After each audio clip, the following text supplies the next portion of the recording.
Hello, I'm Abdul Faruqi, and I'm an attorney at the law offices of Omar Khawaja, and I wanted to discuss a serious topic today that's an increasingly common legal issue, and it's the non-consensual intimate image sharing, commonly known as revenge porn, and its evolution with AI-generated deepfakes. So, earlier I've talked about the use of AI for law practices, but AI is being used in a number of places, including generating false evidence and being used to publicly embarrass people. You have seen things like this in the past where people would do some simple Photoshop, take existing pictures, splice them together.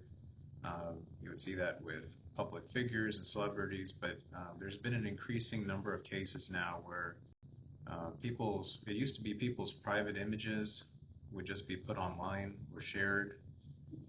And I remember as a prosecutor getting referrals like that for basically kids, teenagers sharing each other's images, which would be construed as distributing child pornography.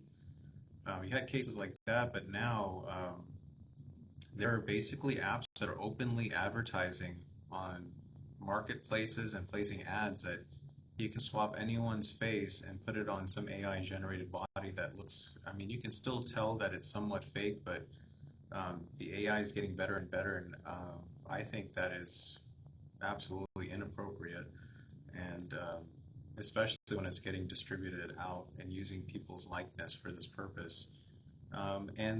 The reason I made this video was to comment on some recent developments, including federal law that's been passed on this topic. The legal landscape for these cases has changed dramatically in recent weeks with the passage of the Federal Take It Down Act, which was passed with overwhelming bipartisan support, and it's expected to be signed into law by President Trump. So doing deepfakes and things like that, that's going to be a federal crime pretty soon. I would think so. It hasn't been, I don't believe it's been signed in yet, but I think it will be soon. This topic touches on privacy rights. I'm going to talk a little bit about that. I'm going to talk a little bit about the criminal law context. I'm going to talk about civil remedies and rapidly evolving technology. And so whether you're concerned about your images being used, supporting someone who's been victimized, or you need to understand the serious legal consequences of sharing intimate content without permission, this video will provide clarity on where the law stands in 2025. So first I want to talk about the evolution of this problem. As I said before, the non-consensual sharing of intimate images has evolved dramatically in recent years. Once, you used to have physical photographs. I remember back when digital cameras were becoming a thing, but back in the day, if you wanted to take a picture and share it, you'd get a Polaroid or develop that film, and even stores where you take that film, they would maybe not develop the film if it revealed something that was private or intimate. So you had some kind of barriers in getting those types of images developed. If you didn't do it yourself, maybe someone might not be willing to do it. But now, then once digital images became a thing, then you could store it on the device, and then once the internet became a thing, you could share it. And then, of course, online pornography websites emerged, and then people started uploading that stuff online, and it just kind of shaped its way through different distribution channels. But basically, a lot of us may have heard about this or familiar with it. That the first phase is when people break up, people keep things, or they have copies of things, and former partners after breakups might hold on to these images with some kind of motivation of extracting some kind of pain on the other side. That's one source of where this stuff comes from. The second one is hacked accounts. So some people store these images online or on their computers get hacked or accessed, and somebody finds compromising images, and then they are able to use these to extort something from the person. Like, I have your iCloud account, I can go ahead and share all this information unless you pay me some money. So those are two common ways where people get a hold of these images. The distribution methods, there's dedicated revenge porn websites that are hosting this type of content, and they're difficult to shut down at times because they're hosted abroad. And then the reality is that nowadays you don't even need someone's intimate images, you just need their face, or at least a couple of pictures of their face to make it look realistic. these programs need multiple images in different lighting and different setting to create a realistic depiction. And these become pretty convincing but completely fabricated, explicit content of people. And there's quite a few websites nowadays. I remember going through not even like not even like the intimate content, but just people's fake photos. You see most recently you saw President Trump, in a photo looking like he was the Pope or something like that. There's quite a few. I mean, we all know that was a fake AI generated picture, but there's a lot of pictures like that where even people are creating. Myself. I have a AI generated headshot of myself that I tried out for a website, and it doesn't look quite real, but it was a quick way to generate a headshot, and I put about 20 of my pictures together, and from those pictures it compiled a somewhat realistic looking picture of my face, and I used it as a headshot. I was using the same technology that people are now using to create these fake photos of people in compromising situations. But this is a very serious thing, and it could result in very serious penalties. In Texas alone, juries have awarded, I'm going to give you a couple examples. So $2.3 million most recently in a 2025 case involving a Miami woman whose ex-boyfriend created fake websites with her explicit photos. $1.2 billion, so 1.2 billion with a B, in a 2023 case where a man shared intimate material with the victim's family and colleagues. And these earlier cases, a friend of mine, Joseph Matthews, an attorney, he had handled some of these cases before these laws exist. He cobbled together different existing laws to create causes of action. He got a $500 million case. I can't remember if it was a verdict or a settlement before specific legislation existed on this topic involving similar revenge porn cases, and that was more than 10 years ago. Each victim in these cases suffers profound reputational damage. In fact, some people just take their life when this type of information is about to be released. When they hear about it, the threat of it alone just causes them to take their own life, and it's severe emotional distress. There's real safety concerns. They're not just embarrassing incidents, but they're life-altering violations. Thankfully, the law has been updated to address these concerns. There are 48 states plus the District of Columbia now that have specific laws addressing non-consensual image sharing. Only Massachusetts and South Carolina lack dedicated statutes, but they address these cases under invasion of privacy and obscenity laws, respectively. So two major states. I'm licensed in Texas and California, so I wanted to compare those two states. Texas Penal Code makes it a state jail felony to share intimate visual material without the consent and with the intent to harm, when the person knew or should have known there was an expectation of privacy, when the disclosure causes harm and identifies a depicted person. So what you need for it to be a felony in Texas is you got to do it without consent, and you have to do it with an intent to harm the person. Without consent, it's about not the creation of it, it's sharing it. So unless you get some kind of release signed by the person or something in writing saying, yeah, it's okay for you to share this online, and I cannot think of, in most cases, if that person consents, you're going to know they have consented. There's not going to be some kind of question like, oh, we took these pictures, is it okay for me to put it online? If you ask that question, they say, yes, you're okay. But if you don't, and if you do get that, I would get that in writing if you wanted to actually do that. And then you also have to have an intent to harm. So it may be that maybe you accidentally shared it, like you genuinely accidentally clicked it, and somehow it got shared. You have to show an intent to harm. And someone putting it on a revenge porn site, that's going to be enough circumstantial evidence to show an intent to harm. When the person knew or should have known there was an expectation of privacy, if these images are created in an intimate relationship, in an intimate setting, then there's an expectation of privacy. And then when the disclosure causes harm and identifies a depicted person, and many of these, if you can identify the person in that picture, you meet that element, and then when the disclosure causes harm, any disclosure is going to cause harm in some way. So I think that's going to be an easy element for the prosecution to prove. Penalties include 180 days to 2 years in jail and fines up to $10,000 or both. And that's just the criminal side. The California Penal Code, Section 647J4, classifies it as a misdemeanor when someone distributes intimate images without consent. So the penalties are a little bit less serious in California. Okay, so you have to do it without consent with the intent to cause emotional distress. Again, you have to do it because you wanted to hurt them in some way. And then when the depicted person suffered actual emotional distress. So, in this kind of situation, if somebody, you're sharing these pictures, and I'm thinking of maybe some famous incidents that later on we may have found out were not actually harmful, like, I don't know, sometimes certain celebrities in California um, are secretly sharing these things to gain notoriety. Um, believe Kim Kardashian was maybe one of them. Um, so you have to show actual emotional distress, and maybe California recognizes that some people do that on purpose. But the penalties are up to 1 year in jail and fines up to $1,000 in California. So the penalties are a little bit less stiff on the criminal side, but it mirrors what's there in Texas. It's a more severe potentially more severe penalty in Texas. Texas' approach provides stronger criminal penalties and has supported substantial civil judgments, as we've seen in recent years. So don't mess with people in Texas. I think the law is very clear there. So let's move on to federal legislation.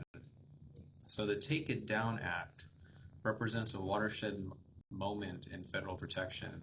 This is a very rare bipartisan legislation coming out of Congress. One, it creates federal criminal penalties for publishing non-consensual intimate imagery. And these federal criminal penalties, they that means that you're going to have the weight of the U.S. government coming after you if you violate this provision.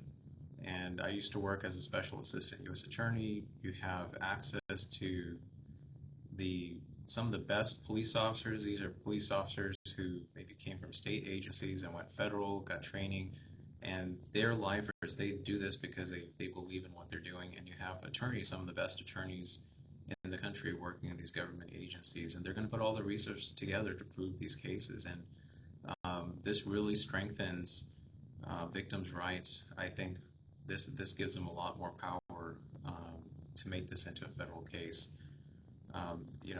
So you have federal criminal penalties, and that's what it means. It means there's going to be government resources behind these at the federal level.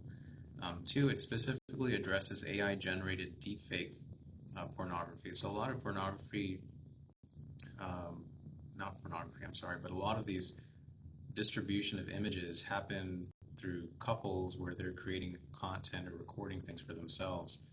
But this addresses the AI-generated stuff, which is cutting edge right now, and it does not allow it. It requires social media and similar websites to implement removal procedures, and it provides victims with clear paths for content removal. So I think it's a great statute to have at the federal level now, and it doesn't matter where you live now, you're going to be protected by this law. And it complements state laws, it provides federal enforcement mechanisms, it creates nationwide standards, it acknowledges that once content enters the internet, state boundaries become meaningless. And I think this law is going to pass. It got a lot of support from First Lady Melania Trump, who stated it's heartbreaking to witness young teens, especially girls, grappling with the overwhelming challenges posed by malicious online content. The legislation builds on a 2022 federal civil cause of action that already allowed victims to seek compensatory and punitive damages. The criminal provisions strengthen protections significantly. And I think this is great, especially for people who are trying to sue somebody that may not have a lot of money, where it may not be worth the civil case. Now there's a criminal aspect that's involved here that you're not going to have to hire an attorney to at least do that part of it for you. So let's turn from the laws to what victims can do. So immediate steps. And I think a lot of people look at it as, a lot of the people who are affected by this are women, but there are also men affected by this as well. So it's not a male or female issue, but for victims, if you have found out that intimate images have been shared without your consent, here's some critical first steps you do. First, like a lot of people will say, you need to document everything. You need to save the URLs, which websites these are at. You need to screenshot with the dates visible. You need all the messages, emails, any kind of threats. You need to document that and save it. You can use screen recording software to capture videos if necessary. So a lot of computers now have, not only do they have screen capture, but they can also record your screen. So if you can do it on a phone, you can do it on a computer, a laptop. Just make videos of you browsing the internet, finding this stuff. You can record it, or your attorney can help you collect that information. Second thing you need to do once you collect your documentation is you need to report it to the platforms. Every major platform has reporting mechanisms for non-consensual intimate content, whether it's social media or elsewhere. You can report it through those official channels immediately. You can consider a DMCA takedown, the Digital Millennium Copyright Act. These are your photos, you own the copyright, they're your images. You can file these DMCA notices with the hosting site as well. And sometimes if you go online, sometimes you'll see certain things being taken down. It used to be a lot of like movies and videos of like studios. I don't know, back in the day, if you wanted to watch pirated content online, like a bootleg movie theater release of Mission Impossible or something, the DMCA takedown would prevent you from doing that. But you can use that same mechanism to try to take down videos and photos of yourself. Number 4, contact law enforcement, file a police report, bring your documentation, reference those specific state statutes and even federal statutes. You could report this to the FBI. There's particular websites that can help you channel your reporting both to the state and federal level. And number 5, if it becomes a lot to do this yourself, and in the event you want a civil case, consult an attorney that's experienced in this area. Your attorney can help you with the criminal side, making the reporting on the criminal side, and then also pursue the civil options for you as well. When you're working with an attorney, you need to be prepared to discuss uncomfortable details, but you have to understand it's in a confidential setting. Like I said before, when you get your documentation, organize it chronologically. It saves attorneys a lot of time and saves you money by having your file organized in a way that makes sense. And chronological order, starting from the beginning, going to the end, having a timeline and organizing your evidence in that way. Whether it's this kind of case or any kind of case, that's good advice for anyone hiring a lawyer. Your attorney is going to give you the criminal prosecution and civil litigation options. It'll explain what the government will do, the government prosecutors will do, as well as what your attorney can do civilly. And a lot of cases in the justice system, you can run both parallel. You can make a police report, and you can also, like the O.J. Simpson case, for example, there was a criminal prosecution. He was acquitted, but a lot of people forget that he was held civilly liable for the deaths of Ron Goldman and his wife at the time. So these are things that can happen in conjunction at the same time. You can also discuss the potential for anonymous filing to protect your identity. So these cases can be filed. You can be named as like a Jane Doe, for example, in these lawsuits. So if you have some concern about being revealed publicly, at least initially, to the extent possible, you can do these anonymously. I wanted to emphasize that if you're a victim in these types of situations, I know there's a desire to. I know victim is a loaded term. A lot of people want to say they're survivors, but in the criminal justice system, you're going to be labeled as a victim, even if you have overcome that label. I know it has a certain connotation, but whatever happened is not your fault. Okay, like a person has decided to do this, and you just happen to have been there.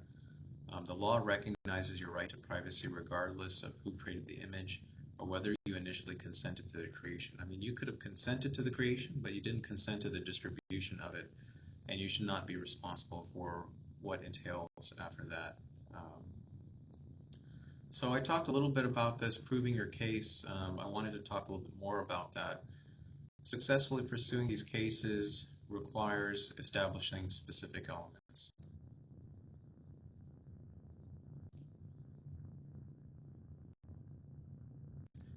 Sorry, having some technical difficulties. Talking about proving your case. So successfully pursuing these cases requires establishing specific elements. As I said before, you need the existence of intimate content. You want to document what was shared and when it was, and where it was shared.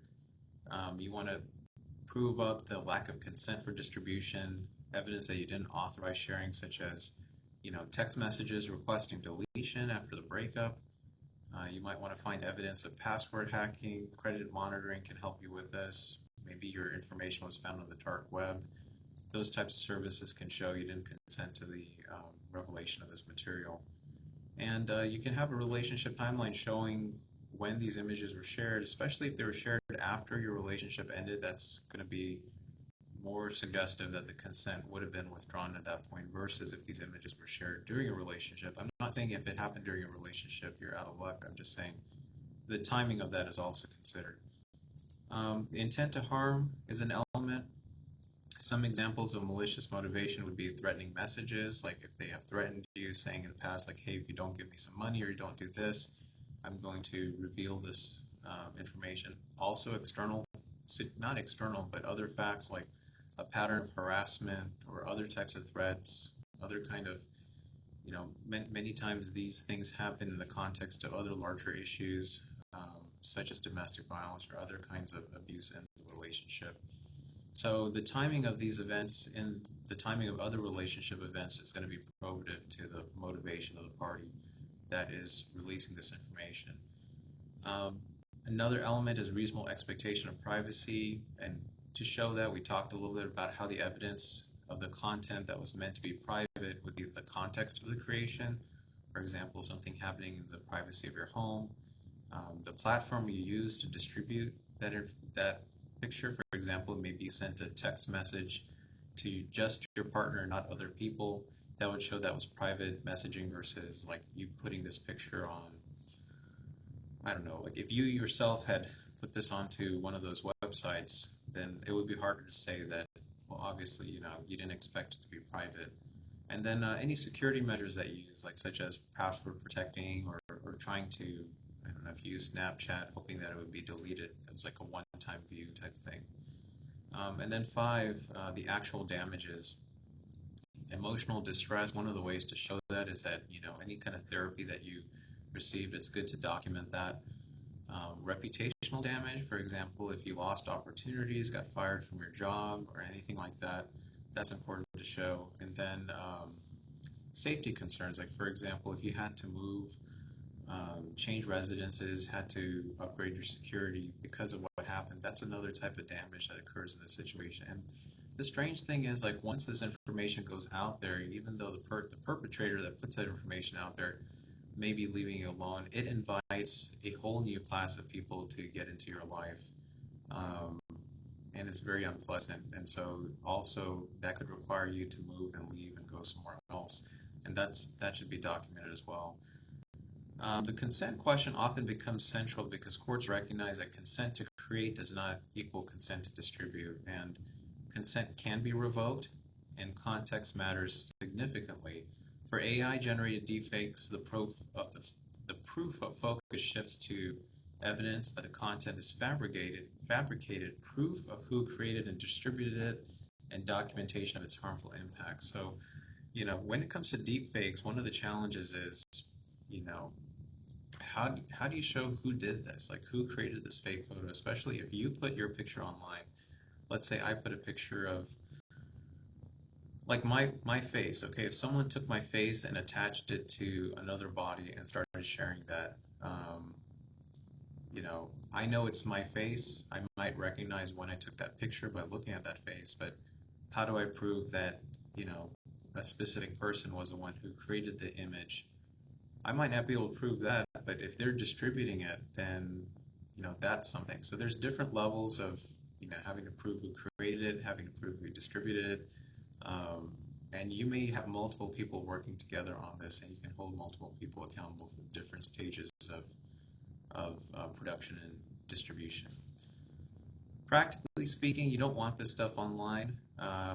You don't want it on there because it's harmful, and removing it requires a multifaceted approach. So the legal removal options are the court orders and injunctions requiring a takedown. You can get an attorney to help you file that. A court order might order a specific individual or entity to take down information. That's going to require some to file something in court. It might be a little bit more expensive. You can do DMCA takedowns by writing letters to emails to these hosting providers, telling them that you hold the copyright. And you hold the copyright because it's your picture usually that's there, and they should take that down. There's platform reporting mechanisms where you can report it, and they should have content editors who are ensuring that inappropriate things are not on their platforms. They should take it down that way too. And then there's these federal laws, this federal law, the Take It Down law, that requires platform compliance. So it should be easier now to take this information down. There are practical challenges though. So content could be mirrored across multiple sites. So even if you get it taken down off, let's say Facebook or something like that, somebody else may have picked it up and posted it on a site in Russia or I don't know, one of these other websites that the hosted in a place where the U.S. doesn't have the ability to enforce it. And that's where international hosting presents these jurisdictional challenges, and even archive sites might retain copies that somewhere on the web that you're just not going to be able to get that. Search engine results can persist. They keep crawling this information and it keeps popping up over time, and you just have to be vigilant in asking the US-based search engines to remove it from their listing, and they will, but then it may get crawled and indexed somewhere else and it might pop up again, so it becomes a constant thing you have to work on. That's why a coordinated approach, working with a lawyer, can be helpful in these situations. Sometimes a professional management service is needed to maintain your reputation. All of these are damages and costs that you should be able to recover in a lawsuit once you find out who's the person that's doing it. And again, I'm hopeful that the Take It Down Act strengthens these removal options by requiring platforms to have specific procedures for removing the content quickly. So I think that's going to be a positive development. I'm going to move on to the next part of this video, which is the rights of public versus private figures. This is just kind of an experiment that I have with this channel. I'm doing very long form content here instead of like 30-second clips. But I wanted to talk about this because I thought it's relevant. So a lot of people who have their information shared in these revenge type situations, they're private individuals, and the intent is to embarrass them before their friends and family. But in some instances, the amount of privacy a person has really depends on who they are and what their standing is. So me sharing these videos online through this kind of legal insight channel, I'm removing myself from like a pure private person. I'm not quite a public official in the sense I'm not elected. I'm not a celebrity, but I am a lawyer. I am somewhat known within a small circle of my community. So I'm not a fully private person that kind of just sits in a remote cabin all by myself, but I'm not a full-on public figure. So there's a spectrum of different levels of public and private people, but private citizens have the strongest privacy rights and face the lowest burdens in these types of cases. These are most everyday people. Then the next class of people when it comes to an expectation of privacy are limited purpose public figures. These are people like business leaders, community figures, or social media personalities. They may have somewhat reduced privacy expectations for matters related to their public roles, but maintain strong protection for intimate content. So, like, take me for example, I might barely be a limited purpose public figure because I'm involved in the community and bar associations, and I have, a very small social media channel here. But even in that case, it's my purpose of being public is to talk about my profession and the work that I do. And so anything that's happening in my private life would be protected. Then we have public figures like politicians and celebrities. They face a higher burden, but they still have protection against fabricated content and non-consensual sharing of actual intimate images. So politicians and celebrities might make their private lives part of their persona. And I gave an example of the Kardashians where they're reality TV stars and a lot of their private life is made public. But even then, they still have intimate spaces that are not on camera, and they still have protection from that information being shared. Courts balance your free speech with privacy rights, but they recognize that intimate content rarely serves legitimate public interest. Even public figures deserve basic dignity, and the First Amendment protections rarely extend to non-consensual intimate content. So there's no public interest in sharing this information, and that's partly why trying to raise that as a defense will not go very far in these types of cases.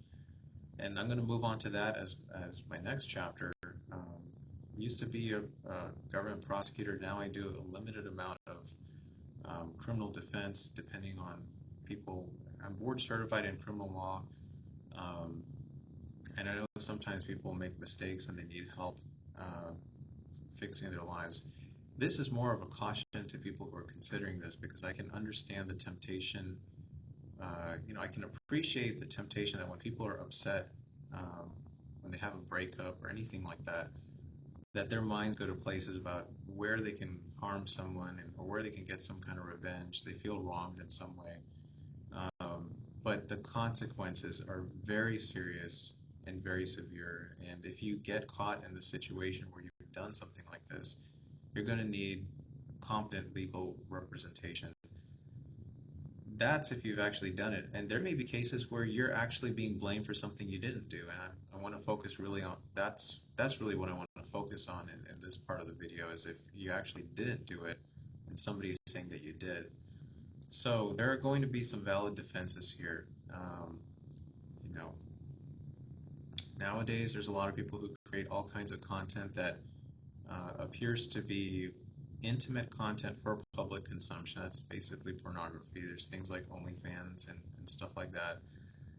If you have evidence of explicit consent for distribution, that is probably like your best get out of jail free card in this type of situation. And what's really important in these types of situations is if you're engaged in that kind of business, you definitely need a lawyer before you start doing that, or you need clear documentation of it. I'm not going to be that lawyer that does that type of advising people and how to create this kind of content, but there are lawyers there that can do that for you. Another defense that you may raise in this kind of situation is proof of misidentification. That's going to be harder to do, but maybe people think you were the one distributing it, but you have proof that it wasn't you. But it's an uphill battle. I've seen these types of cases where people have CP content, they're not supposed to have it, and they try to create all kinds of excuses. My computer got hacked and stuff, but this becomes a battle with the experts. The FBI and different agencies, both state and federal agencies, have ways of tracking information. They have hash values for images. They have a database of certain images. They're going to be able to tell whether your computer was actually hacked or not. I mean, it's possible, but you're going to have to get a proper expert to be able to show how it is that your computer was used to distribute this information, and it really becomes a highly technical issue. There's some also, you may be able to win on some jurisdictional challenges, stating that you weren't in the state that was distributing that content, but now there's a federal law, and that makes it harder for you to duck the situation of the state not having jurisdiction to enforce a law against you. You may try to bring a First Amendment consideration, but again, I don't think it's a very good argument to use, especially in the distribution of intimate images.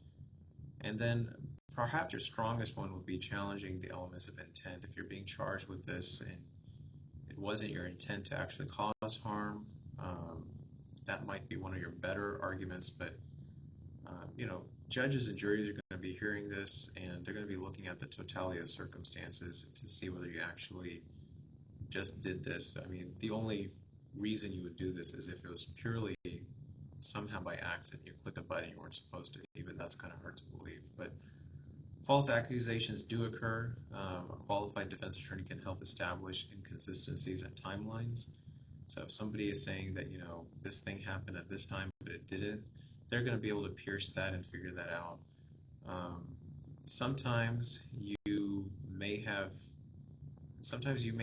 win just by keeping the evidence out. So there's going to be some authentication issues and challenges, especially with deepfakes, to show that it was actually created by you, or how it was generated. That might be hard to track and trace. Um, so sometimes there's issues in getting. They may be able to collect the evidence, but they may not be able to get it into court. A good attorney can help you with that. And then there could be alternative explanations for the distribution of the content again, especially if this is a person that you shared devices with. I don't know, hypothetically, this was somebody that you had a computer that was yours, but the other person used it for their business or whatever, and it got uploaded. It would look like you did it, but perhaps they did it. So there's going to be other potential explanations, but these are very high stakes for defendants. People don't like these types of defendants. You're going to have potentially a criminal record, incarceration, sex offender status in some jurisdictions, exposure to substantial civil judgments, and permanent reputational damage. So it's just not worth it. But then again, people who do this stuff, they don't think that far ahead. Special considerations for AI deepfakes. These present unique legal challenges. So there is no original consent question since the person never participated. So in these types of cases, to prosecute them is a little bit harder, and to defend them is a little bit easier, because the question of consent is not really there, because no person really participated in the creation of it. The First Amendment defenses are generally weaker with fabricated content. Now, if they know it's fabricated, that's one thing. If it's intended to look realistic, that's another. Proving who created the content can be technically challenging as well. These companies that create it, I think it's Dolly, Dolly doesn't do this, but I'm trying to think of the companies that might create this. I don't even know if they're based in the US, so trying to prove, getting an audit trail to figure out who actually created this, getting IP logs and things like that, that can be very challenging for a civil attorney to get that, but sometimes the government's able to do that. So in a federal case, it's more likely that you'll get that information. Some jurisdictions have very specific deepfake provisions, and what is considered a deepfake and what's not. So the Take It Down Act specifically addresses AI-generated content, recognizing the true harm these fabrications cause. There are technologies that are developing to detect AI-generated content, but the fakes get better and better, and so even if you have an image of yourself that's out there and you're like, that's my picture, it could be one of the defenses from a defendant who's saying, like, no, that's an AI generated picture. And so it becomes a battle of trying to source the image and show that it's real versus fake and what defenses apply. It can get very complicated very quickly about which law applies and which elements apply. So as an attorney here, I just wanted to recognize the special nature of these cases given the new legal developments that are happening.